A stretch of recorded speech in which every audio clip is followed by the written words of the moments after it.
stuff and putting the combination together so that it'll run properly.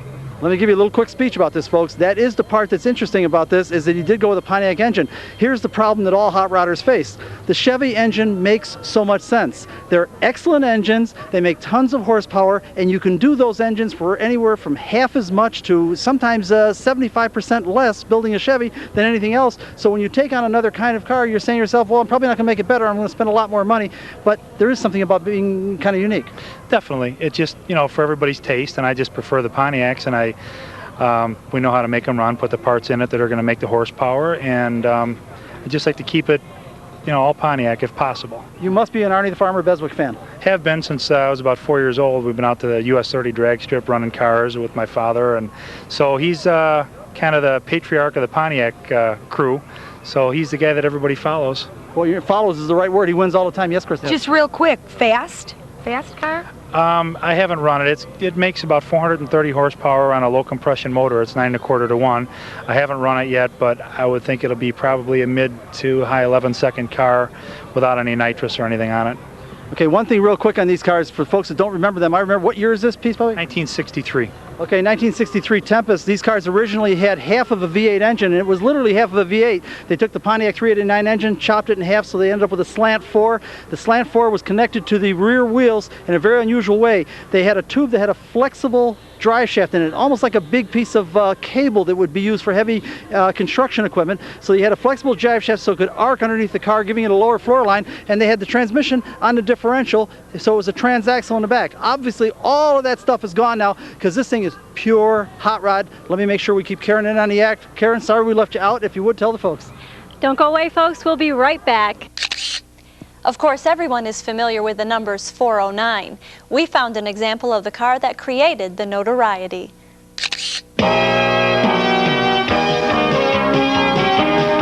Well, folks, some of you may be familiar with the song She's Real Fine, My 409. Let's take a moment to meet the owner of this fine 409. Good afternoon, sir, and you are? Good afternoon, Terry Mackel. And you're from? Naperville.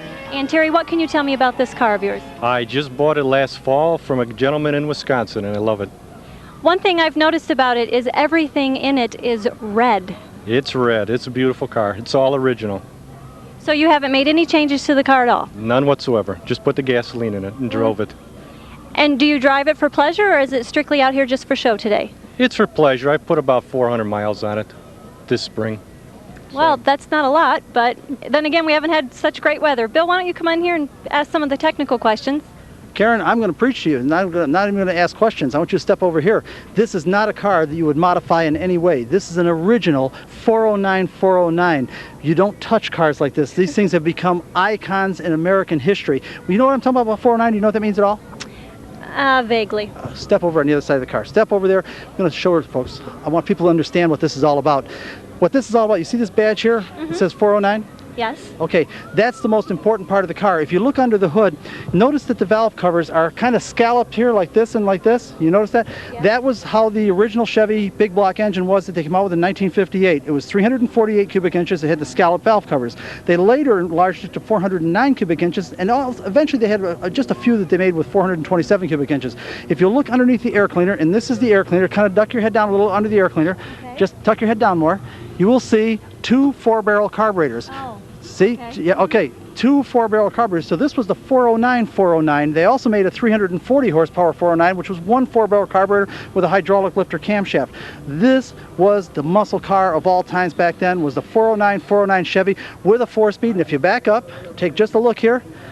See the 4-speed lever coming up through the floor? No console, nothing fancy like that. Right. Bench seats with a 4-speed. 409 with a 4-speed on. This is important. Take a look here at the hubcaps and at the tires. Chuck, if you can, show that to the audience. No white walls and little tiny hubcaps. Didn't even have full hubcaps. That make sense to you? Not really, but I can appreciate it. Okay, step over here. It's important if you know anything about the period at all. Go ahead and take your place back out there, right, Crystal?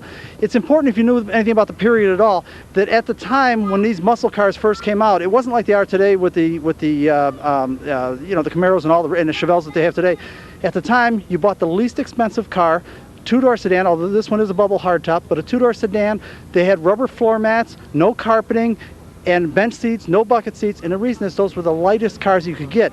Couple that with the engine option of the 409, 409, you had 409 horsepower and a 4-speed in a very light car, and he's much too young to remember all that. Why did you want a 409? I love it. It's a beautiful car, and I love the song. Okay, oh, well, there, folks, times are changing. He was too young to remember them, but he liked the song. The third annual Gorilla Days Buckle Up or Else Woodridge Car Show featured an appropriate motorcycle for the Gorilla.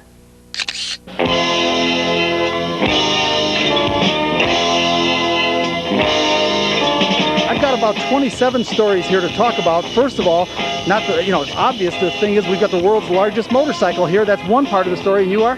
Buzz Walnick. Where are you from, Buzz? Woodridge, Illinois. Okay, you built this? No, the bike was built by a fellow named Wild Bill Wildt in Chicago about 30 years ago. It's an old bike. It's an old bike. It's been around a long time, and we were lucky enough to find it 2 years ago, and it's barn fresh. You're whacking him with your feathers, Peggy. You got to keep your head up. Go ahead. Okay. Yeah, we found it about 2 years ago, got it running, and have been taking it on shows and have driven it a few times now. Give us the dimensions. How big? 17 feet long, weight 3,280 pounds. Boy, you don't want this one to fall over. No, you don't want to. You make sure you put both feet down when you come to a stop. Okay, we're going to start this thing up here. Matter of fact, we're going to have Crystal do it, but I want to mention a second thing. Chuck, if you can come in on this. This is something that I have picked up several times because I've, a long time been into motorcycles all my life, and, this is like a sort of a trade in times kind of a thing for motorcycles, lots of classified ads and everything. It's called Walnick's Classic Cycle Trader.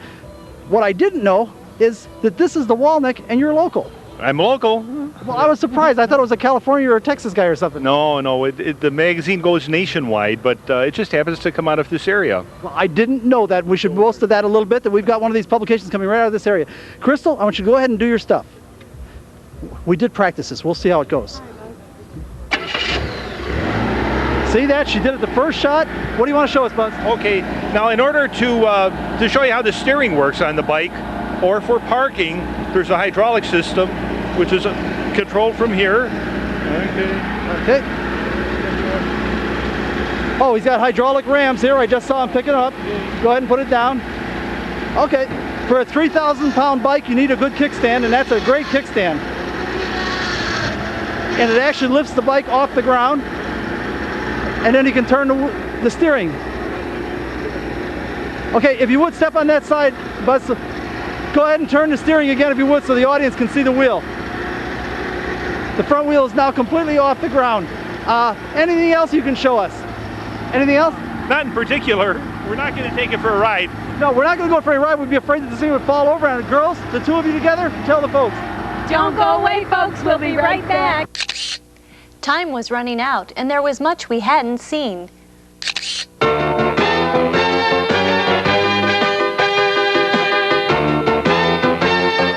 Once again, I find myself completely frustrated. There are so many great cars at this show. All I can do is hope that they come to other shows so we can get them in. First of all, you are? My name is Hector Terran. Where are you from, Hector? I'm from here, Darien. Okay, tell us about your car very quickly. This is a 1957 unrestored first place winner. This car is the second best driven four-door sedan in the country. What he's saying is this is an unrestored, untouched car. Nobody's restored it or anything like that. And this is the second best one in the country. And you're pretty proud of that. Yes, I am very proud of this. Okay, don't run away because I want the audience to see what the problem that we've got going on here as I back up. Look at this great Chevelle. Sir, come on over here for a second quickly now. And you are? George Gibadowski. Where are you from, George? Darien, Illinois. Real quick, what's the car? 69 Chevelle Super Sport. With what engine? 396. We don't even have time to look at it any closer. Thank you. Let me come down here because guess what, folks? Look at this. We have never, ever had a Pierce Arrow on Motorsports Unlimited, and you are? I'm Bill Morris. And where are you from? Glen Ellen, Illinois, near Chicago. What year? This is a 1929 Pierce Arrow Club sedan. Folks, we haven't got time to show it to you. With almost no time remaining, Bill wanted you to see as many cars as possible. Girls, this is so frustrating. We're out of time. You are? Hugh Richards. What kind of car? 72 Mustang. Great car. Back up, girls. We got a ton to show the audience, and we're totally out of time on the program. Look at this. Is great. You are? Ernie Moraldi. Car? 37 Pontiac. Thank you. Great piece. Keep going, folks. Having a good time? Great car show? Terrific. Terrific. Look at this. I'm walking right past pretty girls. I don't believe it. You are? Hi, I'm Addie from Alsop. Danny from Crestwood. Laura from Alsop. The car? 34 Chevy Pro Street Sedan. It's an incredible car. We don't even have time to give you half a peek at it. Come on down here. Look at this. And you are? Doug Christensen. And for the car? 1970 Mustang, Boss 429. I understand you did all the work. We have no time to even show it to you. It's a wonderful piece, folks. This is terrible what we're doing to these cars. Look at this. We've got a 63 Chevy. We don't have the owner here, so we've got one here. You are? Hi, Frank and Betty Morgan. And Betty Morgan? Betty Morgan. The car? It's a 79 Trans Am. 79 Trans Am. Okay.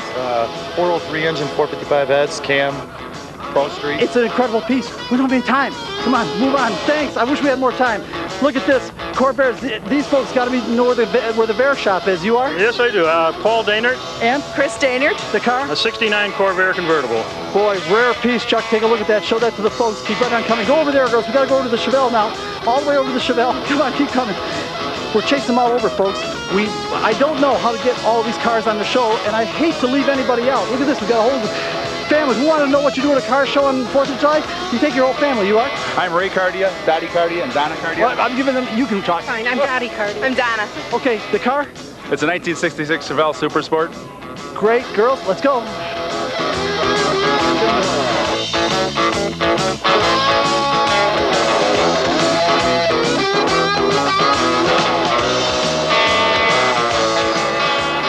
Look at this, girls. Not all Chevys had small blocks. This one's got a 6-cylinder. You are? George Musica. In the car? 1960 Chevy Impala. Boy, one of these days we're going to have to detail it on the show. Thanks. Come on down here. What else we got? It's late in the show. We've got a lot of people left already. I'm sorry we didn't get those cars on. Look at this. Great 67 Chevy. And you are? Jack Wales, 67 Impala Sport Coupe. Nice piece. Again, I wish we could show it to you, folks. These cars are great, and we're done. We're out of time. Look at this incredible Chevy 2, 66 Chevy 2. That's my favorite color. The owner isn't here. Come on, let's move down. We got to get down here. Sir, if you would, come on over here, please.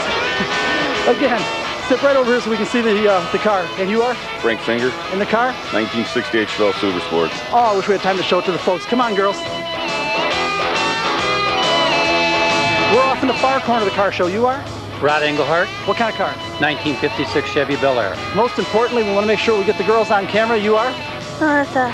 And? Susan. Wish we had time to meet all these people and show you the car. We don't. We're out of time. Come on, girls. We got to go. Great coupe. I wish we had time to show it to the folks. We're out of time. We showed you a lot of Buicks before earlier in the program. Here's a very rare GNX Buick. Again, we don't have any time to show it to you. Well, let's face it, an hour just isn't enough time to do justice to a car show. We know because there's much more to show you, but we only have enough time left to acknowledge the fine work of our award-winning production team, including Chuck Itzenthaler, John Platania, and John Kuchan. Special thanks to JBTV's Jerry Bryant. Music is created for us by Fireside Recording Studio in Westchester, Illinois, and by independent artists Roger Pauley and Jerry Herbert. Of course, we have to take a moment to thank the stars of this edition of Motorsports Unlimited: Crystal Kuchan, Karen Cady, Irvetta McMurtry, Peggy O'Donnell, and our host, Bill Wildt. Me, I'm Tim Murtaugh, urging you not to miss the summer car shows. They're great fun, and this one had a message: buckle up or else. Thanks for watching. See you next week. This program made possible, in part, by support from Easy Grip Friction Drops, Midway Distribution, located in Oak Brook, Illinois. This program made possible, in part, by support from Hang Time Sports Bar, located on York Road and 290 in the Holiday Inn, Elmhurst. This program made possible in part by support from ABC Auto Parts, located on Ashland Avenue at 138th Street in Blue Island, Illinois. Motorsports Unlimited is produced by Bill Wildt, president of the Motorsport Advancement Crusade. This program made possible in part by support from Westbrook Auto Repair, located on Franklin Avenue and Dora Street in Franklin Park, Illinois. This program made possible in part by support from Merlin Muffler, located on Mannheim Road between Grand and Fullerton in Franklin Park, Illinois. This program made possible in part by support from Racers Row Racing Apparel, located just south of I-80 on Torrance Avenue in Lansing, Illinois. The Motorsport Advancement Crusade is a non-profit organization dedicated to the preservation and enhancement of motorsport. We are entirely funded by voluntary contributions. For more information, write Motorsport. Oh, you can write the whole thing, Motorsport Advancement Crusade, if you like. But mail gets to us just fine, addressed Motorsport, P.O. Box 66242, Chicago, Illinois, 60666, or just call area code 312-478-4224. We enjoy hearing from our audience and encourage you to call or write. Next week we're going to Lake Geneva Raceway and we're going to be talking with the points leader, Fran Preste. Fran's not the only guy we're going to talk to. There's a lot of great competitors here at Lake Geneva Raceway. That's right, lots of guys trying for the point championship all next week on Motorsports Unlimited. So that's it, another edition of Motorsports Unlimited and the lovely ladies of motorsports. And be with us next week because we'll have something real exciting. Bill Wildt's going to have the lovely ladies, and just about anything can happen right here on Motorsports Unlimited. Every week at this time, we bring you the best in motorsports. So be seeing ya. Bye-bye. And keep on rocking.